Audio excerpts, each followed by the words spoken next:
Good afternoon, everybody. Celebi7 here, and today we're gonna play a new series called Pokemon Platinum Nuzlocke Plus. And this is something that I have done before.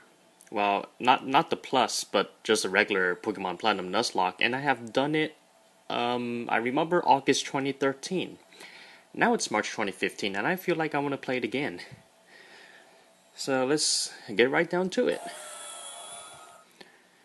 So we have to go through the introductions before we can talk about what I'm going to do in this series.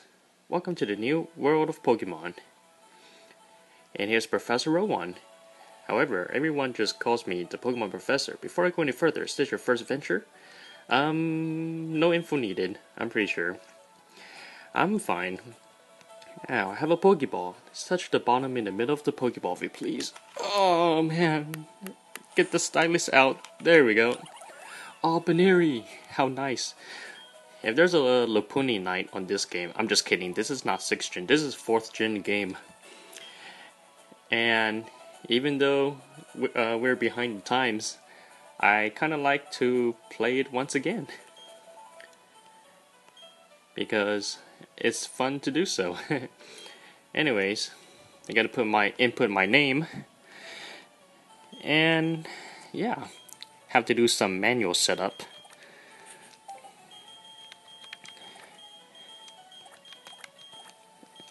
So yeah, if you don't know what Pokemon Platinum is, it is a 4th generation Pokemon game which is released in March 2009. So that's like, oh my goodness, 6 years.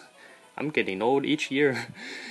Like, I got the game when it first came out, and I was 16 years old at the time. Now I'm almost 23. So yes, fine name that is. I believe he's your friend. I'm not a huge fan of naming rivals, so I'm gonna go by its default name. Alright, the time has come. Your own tale of grand adventure is about to unfold. On your journey, you will meet countless Pokemon and people. I'm sure that along the way you will discover many things, perhaps even something about yourself. Now, go on, leap into the world of Pokemon. And I'm getting sucked in a portal from the real world to the Pokemon world. Anyways, what do we have here? Oh, we have a television too. Pokemon are by our side always. I hope you understand the meaning of those words. That was the comment left by Professor Rowan, who has returned to Sinnoh from the Kanto region. Oh, so you're acquainted with Professor Oak. That's awesome. Anyways, that concludes our special program, Let's Ask Professor Rowan, brought to you by Jubilife TV on Nationwide Net. See you next week, same time, same channel. Same time, same place. Anyways, oh snap, there he is again. There you are. Hey, did you see the TV? Sure you did. Professor Rowan's that really important guy who studies Pokemon, right? That means he must have lots and lots of Pokemon, so if we ask him, I bet he gave us some Pokemon. Oh, his first time he walked into my room. Hey, is that a PC? Oh, sorry, I'm off topic. Where was I? Alright, we're going to see Professor Rowan and get some Pokemon. I'll be waiting outside. Okay, Vince, if you're late, I'm finding you 10 million. Yeah, you're not a brew of some sort. Anyways, we have to do some adjusting. So we gotta put fast. We gotta put battle style set. Framed. What's my frame? Frame 3. Sounds good. And let's save it. And to make sure, I better save my game one more time. Because I don't want to restart the entire introduction. It's going to take about, what? 5 minutes? 6 minutes of introduction. So it's going to take a while to save the game. And unlike future games like X and Y, Alpha Sapphire and Omega Ruby, it takes about half minute to save the game. So, oh, there it is. Alrighty then. Now that the introduction has been in place, we have to get to business. Now, what I'm going to do with this game is to play a Nuzlocke challenge. And I'm gonna reveal the slideshow. So here it is. So I'm gonna call this series Pokemon Platinum Nuzlocke Plus. We got a couple quotes here. Making the I can't even read. Making the game as hard as we can. and taking matters into our own hands. Now, I put that quote down because most Pokemon games lately have been very easy, unfortunately. And those are those types of games that you can beat within 2 to 3 days. But what if you wanted some challenge? And the second quote here, taking matters into our own hands, I wrote that down because we have to actually do something to make it hard. We can't rely on the developers to do that, because if the developers made the game far too hard, it would have been unplayable. So I'm going to go to the next slide.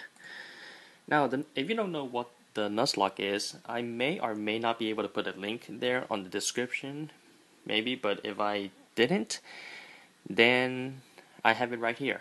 So, those are the 4 central rules of the Nuzlocke rules. Is you can only catch the first Pokemon of that route unless you already have it.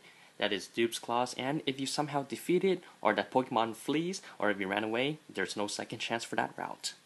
So, choose the random generator would make us fight against some Pokemon, and we have to catch it. We need more members. All Pokemon must be nicknamed. That one, I may or may not be able to nickname all of my Pokemon due to time constraints, and I'm about to use a program with like Pokemon layouts and other sprites, and to put it onto the program, which only allows me to upload up to 15 minutes. So anything over 15 minutes, they just reject it. Period. Alright, the third rule is if a Pokemon faints, it is considered dead and must be box or released. So this is why the items Revive or Max Revive are considered completely useless. Because, well, I mean, you can use it in game, but when we make those rules, sometimes we make a big deal of a Pokemon faint. And that is why you have to catch as many Pokemon as much as you can.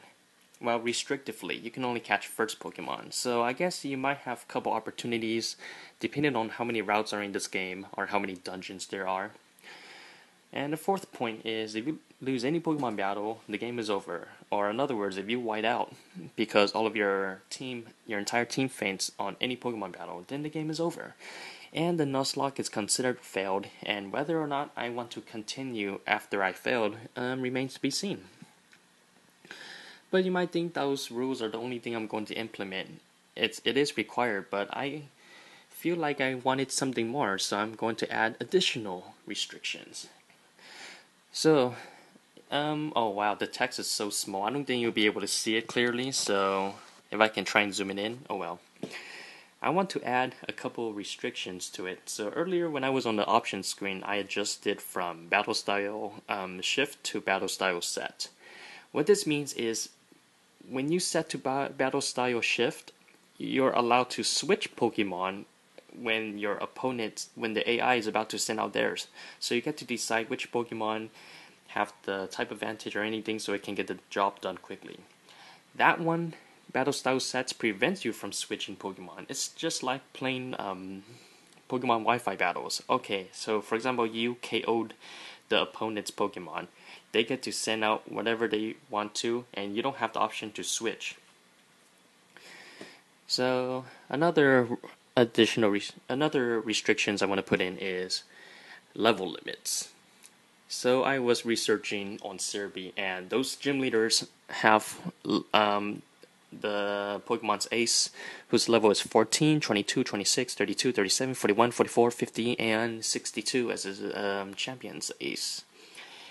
And the reason I put Pokemon that are 5 levels over the level limit is because I don't think I'll be able to take on the gym leader very well with the exact levels as the ace. I need a little bit more.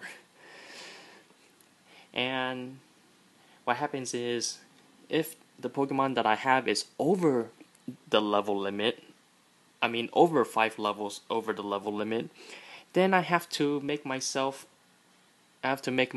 have the Taunt ability. And Taunt ability is an ability that is probably exclusive to the Slack King evolutionary line, and the hidden ability of Durant. I don't know why Durant would have Taunt as a hidden ability. I personally think it's the worst ability to have. But yes, what Taunt does is that after you attack, you can attack the next turn. Then you can attack the third turn, and you can attack the fourth turn.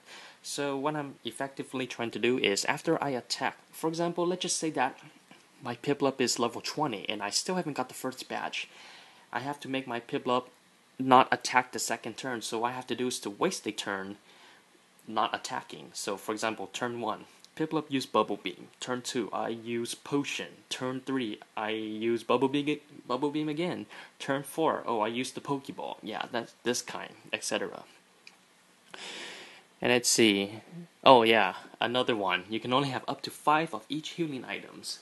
I'm trying to alleviate the bad habit of mine trying to heal spam. I don't want that happening on every single battle, so I can only have a limit of up to 5 of each healing item, such as 5 potions, 5 super potions, 5 full restores, 5 full heals, 5 max elixirs. I don't think I'll be able to pick up more than 5 max elixirs. I think I saw 4 at most, but still. And last but not least is you cannot use X items such as X attack, X defend. It's like a item that is a setup move. So it's like X defend can be treated as defense curl. And I feel like setup moves must be on the Pokemon's moveset so that it can show its potential. We can't have external items trying to do the work for my entire team. And that's what's going to be for Wi-Fi battles. In Pokemon Wi-Fi battles, you can't even use items. I mean, you can still use hold items. But if you're going to use a setup move, you better use it as a move slot like Dragon Dance or Swords Dance, but not through X items, because X items are like those cheap tactics that you can try and win in game and all that. So yeah, that's what's going to that is what's going to happen in the future. I'll be starting on my adventure, and we're gonna see how far we can get with those additional restrictions. And yeah, that's it for the introductions. Thank you very much for watching, and I'll see you next time.